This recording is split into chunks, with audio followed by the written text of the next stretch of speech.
Fala colar que eu falo de ramo. Ai, ai, ai, ai. É carnaval, né? Eu pedi uma fantasia de carnaval. Preciso falar mais alguma coisa pra vocês? Nos quindô cinéfilos, se você conseguir prestar atenção em alguma coisa que eu vou falar, este Arena no 7 vai celebrar mais uma Berlinale. Trisha Tuttle, que veio lá do London BFI, está na sua segunda edição como curadora de um dos mais importantes festivais de cinema do mundo. Tá apinhado de brasileiro, tem Wim Wenders na presidência do júri do Urso de Ouro e a gente vai relembrar 2 filmes brasileiros premiados. De um lado, o Último Azul, de Gabriel Mascaro. Do outro, Tropa de Elite, de José Padilha. Roda a vinheta, que eu tenho que me trocar!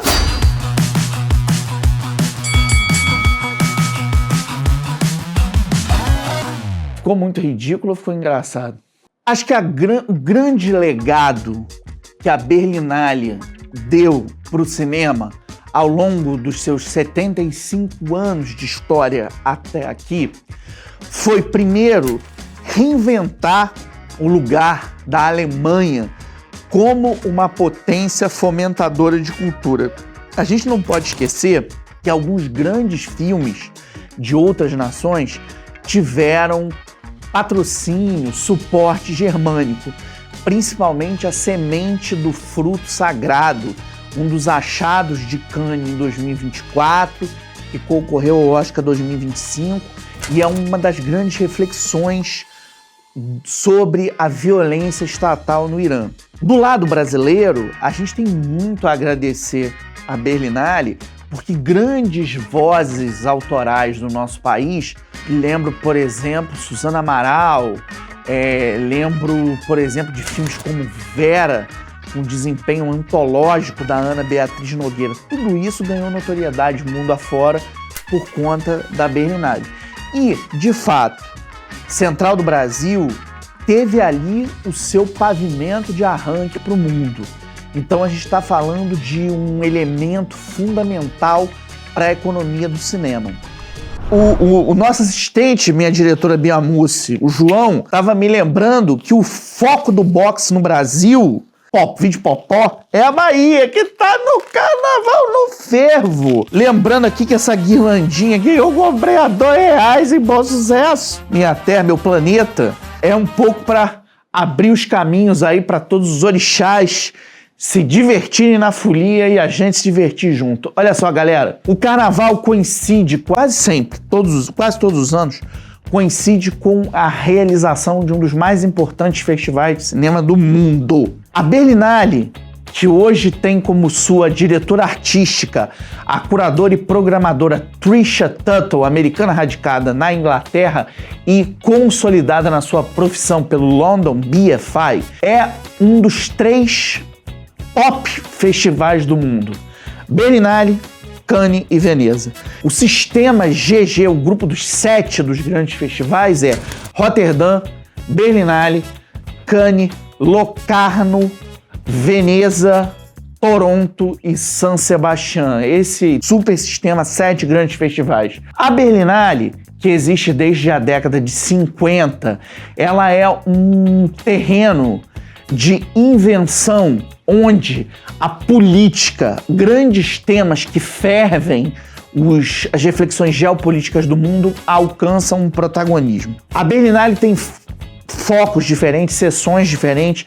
Tem uma sessão chamada Fórum, que é dedicada à experimentação e que tem muitos filmes que flertam com o conceito da videoarte, de instalação. Tem o Panorama, que é uma espécie de triagem de produções independentes do mundo todo, que tá cheio de brasileiro. Tem filme de vários cantos do país lá esse ano, tá lotado de títulos. Vamos ver a lista dos filmes brasileiros aí.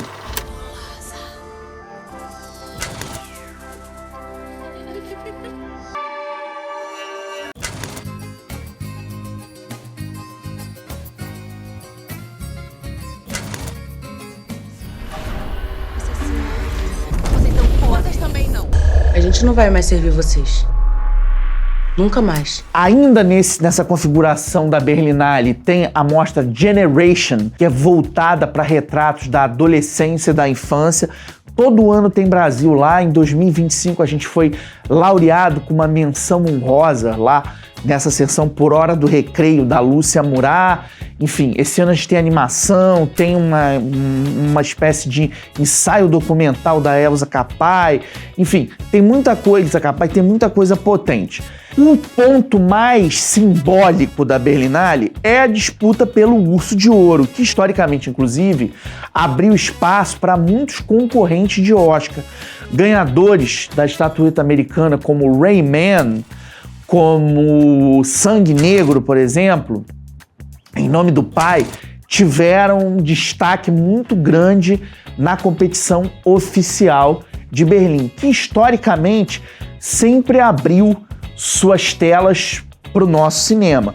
Por lá passaram filmes como O Ano que Meus Pais Saíram de Férias, por lá passaram grandes filmes da Ana Mui Laerte, como Mãe Sou a Uma, Que Horas Ela Volta, A Melhor Mãe do Mundo.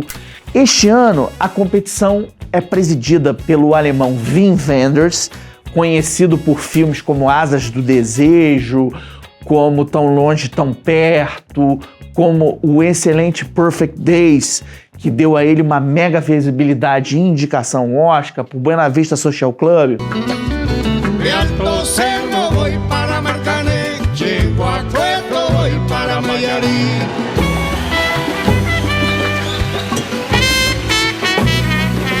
E o Brasil, ele ganhou o Urso de Ouro 2 vezes. Ele ganhou em 1998 com Central do Brasil, do Walter Salles, que dali deflagrou uma carreira internacional até chegar numa indicação, conquistar o Globo de Ouro e ser indicado ao Oscar, inclusive com uma indicação também para Fernanda Montenegro. E em 2008 a gente ganhou uma vez mais com um dos concorrentes de hoje, Tropa de Elite, e eu começo a contenda desta edição falando do sucesso de bilheteria do José Padilha.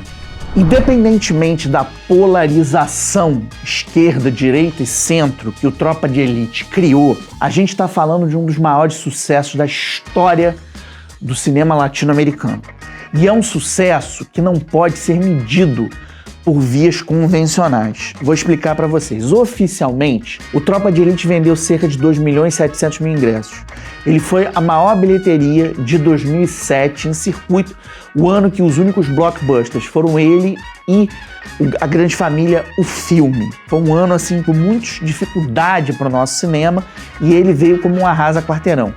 Mas na prática ele foi visto por muito mais gente, só que numa outra via.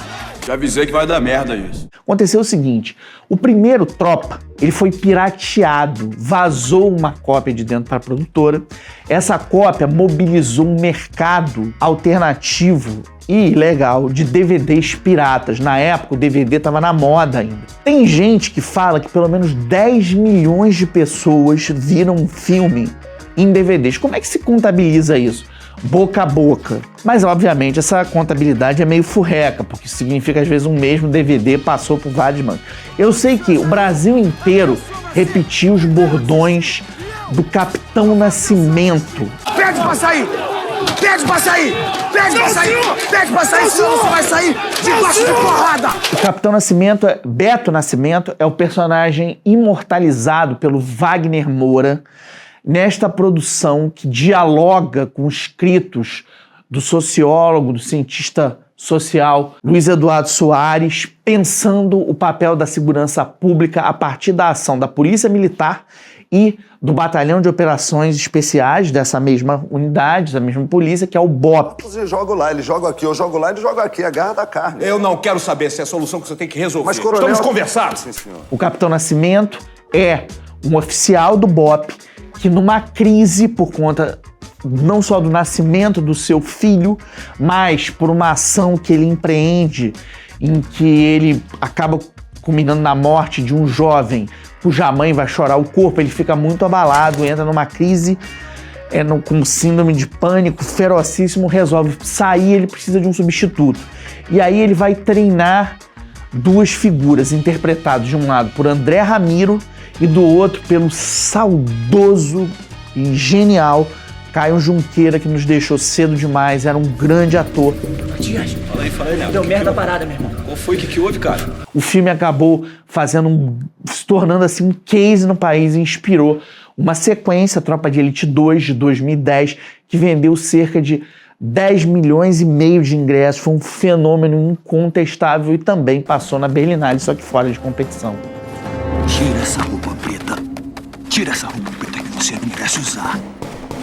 Logo que a Berlinale começou, num domingo pela manhã, o cinema brasileiro ocupou os holofotes do festival com uma produção ambientada na Amazônia, talentos de tudo quanto era canto de Manaus e arredores, mas dirigida por um pernambucano, Gabriel Mascaro, que vinha de 2 grandes filmes, O Boi Neon e Divino Amor, que também passou na Berlinale. Ele concorreu ao Urso de Ouro e acabou ganhando o grande prêmio do júri, segundo prêmio. O Urso acabou indo numa produção chamada Love, Sex, Dream, da Noruega. O Gabriel trouxe uma espécie de distopia brasileira ambientada na selva.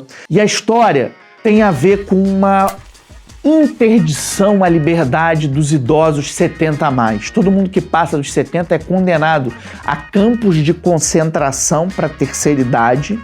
E uma mulher que trabalha num curtume, lidando com um couro de jacaré, carne de jacaré, interpretada magistralmente pela Denise Weinberg, a Teresa. Dizem os cientistas que você começa a envelhecer quando você perde a curiosidade pelas coisas. E ela é curiosa, ela quer voar, ela quer fazer coisas ainda. Ela se recusa a ir para esses lugares em que eles são condenados por aparelhos chamados catavelhos, e ela embarca numa jornada fluvial pela Amazônia, onde ela vai descobrir a liberdade, o amor.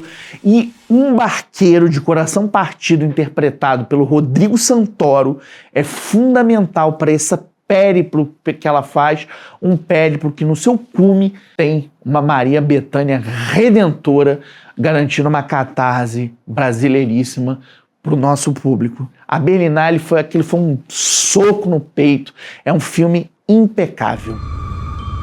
Tu vai ver o que tu nunca viu. Vamos chegar aqui ao resultado de hoje. Quem é que ganha? Um dos grandes longas-metragens brasileiros de 2025, O Último Azul, torcida! Um dos marcos da retomada e da reflexão do nosso audiovisual sobre o desamparo da segurança pública, o sempre polêmico Tropa de Elite!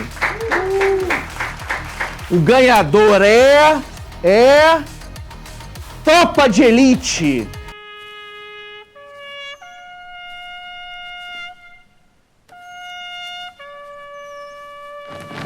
Eu tenho uma inquietação muito grande de entender o que o José Padilha vai fazer daqui pra frente depois do Mecanismo, que é uma série da Netflix que criou muito problema para ele por uma série de questões políticas. Mas o Zé conseguiu unir pólvora e poesia em toda a sua obra, até numa espécie de remake do Robocop, feito por ele em 2014, que não teve o resultado de bilheteria esperado, mas que é um filme que merece uma boa revisão.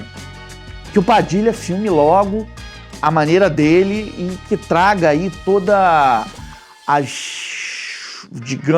mova as placas tectônicas como só ele sabe mover. Gustavo Valente está fazendo um trabalho memorável de cobertura da Berlinale. Vale muito a pena ver os encontros que eu tive com ele lá nas edições passadas, de 2024 e 2025, e isso vocês conseguem revisitar vasculhando os acervos aqui do sistema 7x7. O Arena no 7 de um lado, o Momento Crítico do outro. Aliás, o Momento Crítico virou um grande livro do Gustavo, vale a pena a leitura. Deixem seus comentários, deixem suas dicas, deixem o que vocês querem que o Gustavo reporte lá da Berlinale.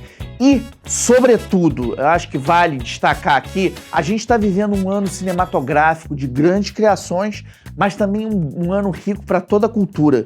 O programa passado a gente falou do Eldorado do Marcelo Quintanilha, que é um resgate que ele está fazendo da Niterói lendária do seu pai, um grande quadrinista brasileiro. Esse álbum já está no mercado na Europa, já dá para comprar aí via Amazon. Dei uma olhada no programa passado e eu acho que uma outra dica de quadrinho brasileiro, Maurício Repórter, que é o Maurício de Souza, investigando casos no Brasil. Essa investigação rende uma história em quadrinhos memorável. Salve o quadrinho brasileiro, salve o cinema brasileiro, salve a Berlinale!